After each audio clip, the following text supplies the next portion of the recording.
I can't believe I'm about to make a video defending the Dallas Cowboys and their fans. Hear me out for a second here, all right? Don't just see the title and hate on me because I'm an Eagles fan supporting the Cowboys. Like I just said, I'm an Eagles fan. Obviously, my team doesn't have a horse in this race, so I am just a viewer of football, a consumer of football, someone who loves and appreciates this sport for my entire life, or at least the amount of life that I can remember and understand football. And I just want to sit down on the weekends now and just watch good football. Just watch the sport that I love play out in front of me. Truth be told, I wish the Dallas Cowboys would never win another game in the history of their franchise from now till the end of time. But what happened yesterday is something, and listening to sports talk and seeing some videos and seeing feedback on message boards and whatnot, is I feel unwarranted hate of the Cowboys. Now, not in all instances, but there's a lot of people that are hating on the Cowboys for something the referees did. If you don't know what happened, there was a play where Pettigrew's going out for a pass, Stafford passes to him, and pass interference is committed. It's not me saying pass interference was committed. Do I think it was? Absolutely I do think it was. Not only did I think it was, but the head referee gets on the microphone and says, pass interference, number 50 whatever on the defense, first down. And then a minute of time goes by, and all of a sudden the yard markers change from first down to fourth down.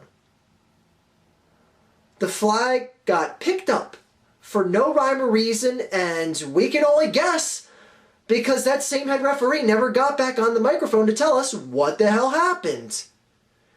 So now it's 4th and 1, 8 minutes left in the game.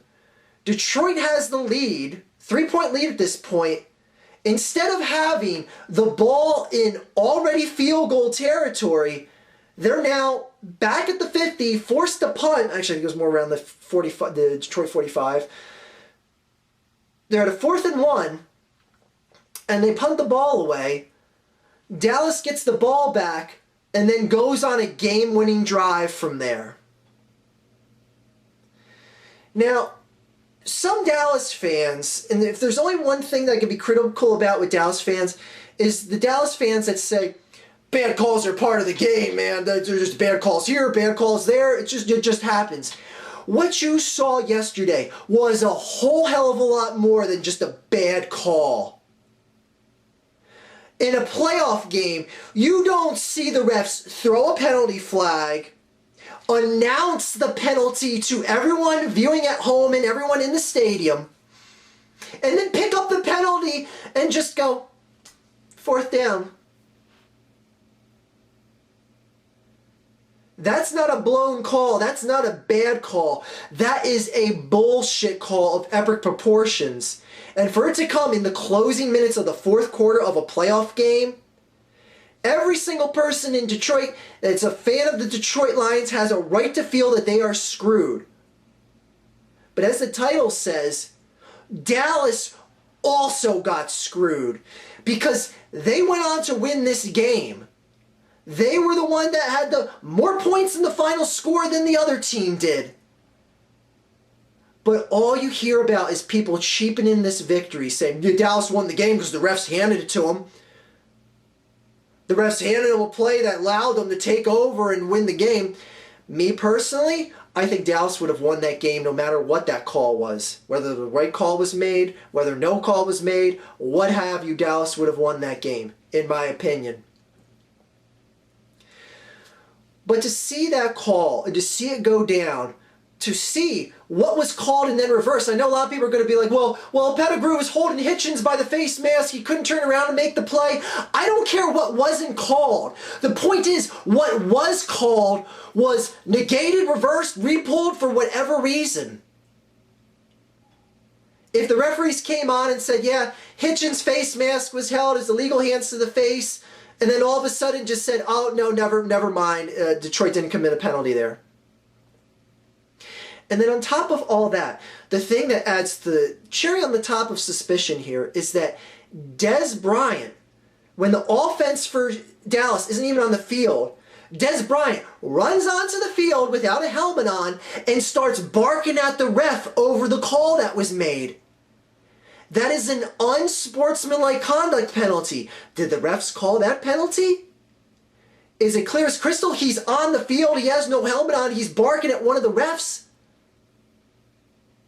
No unsportsmanlike conduct called on Des Bryant.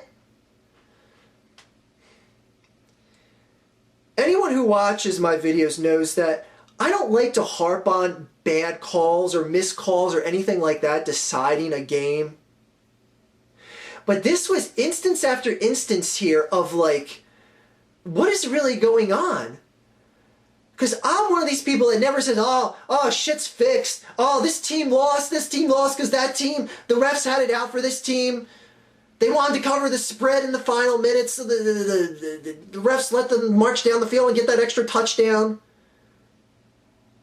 This is the first time that I've ever really sat there and pondered after the game was over going like, was the fix really in? One of the reasons why I never go there like that in my mind is because if I honestly believe this game is fixed, I can't enjoy it. I literally can't enjoy it. And that's the thing. That's another reason why Dallas is getting a dirty deal in this, because it looks like the league wants them to go into Green Bay and make a much better matchup than Detroit going into Green Bay or Detroit facing off on Carolina or anything like that. Any other matchup that just Detroit and anyone else that is just a less of a marquee matchup. And it does look fishy. It looks really fishy.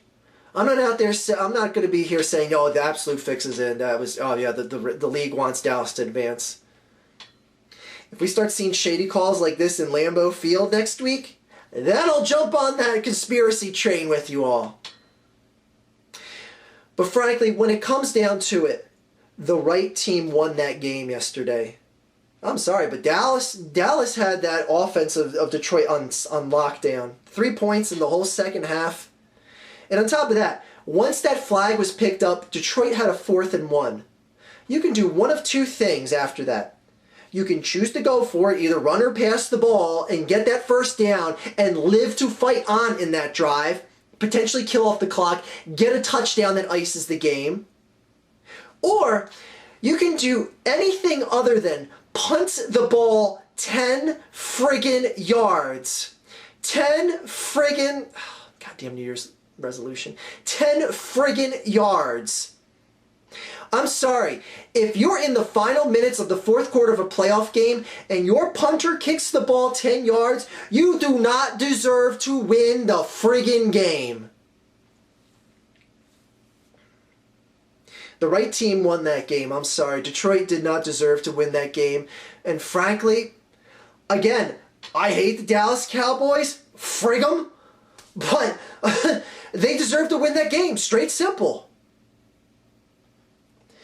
And that's the thing. When I come out of my Philadelphia bubble and my little hate bubble for the Dallas Cowboys, and I step back and I look at it, I go, you know what? This is a team and a franchise of a lot of loyal fans that had their second playoff win in 19 years. 19 years and 2 playoff wins. And I'm seeing a lot of Dallas Cowboys fans even say like, oh, man, it's a win, but it feels kind of empty because the refs really helped us out. And it's a shame. Again, screw the Dallas Cowboys. I hope they never win a game again. But it's a shame that anyone's loyal fans of any team has to feel like that after a win. After a win that they didn't do anything wrong. They didn't tell the refs to pick up the flag. They didn't force them to pick up the flag or not throw a flag when Des Bryant ran onto the field. The Dallas fans and the Dallas Cowboys themselves got screwed. They got screwed for taking fulfillment out of a win that they deserved and they just should be getting full credit on, but they're not, Because this is always going to be remembered as the game that the refs helped the Dallas Cowboys win. And that's what the majority of people are going to be thinking in their minds. And anytime a Dallas fan wants to say anything about that playoff win they had in 2015, everyone's going to be like, yeah, you won when the refs helped you. That's a shame. That's a goddamn shame. But I'm heartbroken because screw the Cowboys. Anyway, just horseshit. Again, as a fan of football, I just want to see some good goddamn football games if my team isn't in it. Saw 3 games this weekend that were all wrapped up by the fourth quarter. It was crystal clear who was going to go on to win these games. We finally have a game that's going down to the wire, and it's completely marred and just rubbed in dirt because of the refs. The refs screwed Detroit, and then by proxy screwed Dallas when they went on to win that game. Don't be mad at Dallas or the Dallas Cowboys. I know a lot of people in the Eagles Nation want to just be like, oh, the Cowboys won because the league wants them to. Be mad at the refs. Be mad at the league. Be mad at anyone else other than the Cowboys. And let's be real. Is Dallas going to go on to win in Lambeau and then win in Seattle? No offense, Carolina, but bye. Realistically, is Dallas going to go on and win in Seattle and Green Bay? Realistically, no? Then who cares? Who cares who won this game yesterday? Is Detroit going to go on and beat Green Bay and Seattle or either one of those two? No? Then who cares if Detroit would have won yesterday? The ultimate goal for both of those teams is to win a Super Bowl. And let's be realistic, neither team is winning a Super Bowl this year. Well, Detroit definitely isn't now, obviously. Anyway, I don't know. I feel bad in my what little ounce of sympathy I have in my heart for the Dallas Cowboys. I'm voicing it here today because no team's fans deserve to have what happened to them that was simply by the hands of the referees. Anyway, have a good day. The Cowboys are advancing on. And Christie is such a fat load. I'm sorry if I could just end the video with something. Christie was up. Did you guys notice where you seen that red sweater from before? Here, perhaps this picture can refresh you. Oh yes, it's the same red sweater Christie wore when he was celebrating with the Giants when they won their last Super Bowl. What a great Dallas Cowboys fan he is, celebrating with the New York Giants, the rival team. What a great guy he is. Oh, look, there's a picture of him. And is that Tony Romo? I think that's Tony Romo. Yeah, I'm pretty sure that's Tony Romo. I don't know, someone may correct me. Is that Tony Romo he's standing there with? Oh, but don't worry, Jets fans. Christie didn't leave you guys out of the equation. He has some love for you too. Oh boy. Almost broke my New Year's resolution. What a friggin' fat load. Oh boy, politicians. Have a good day, everyone.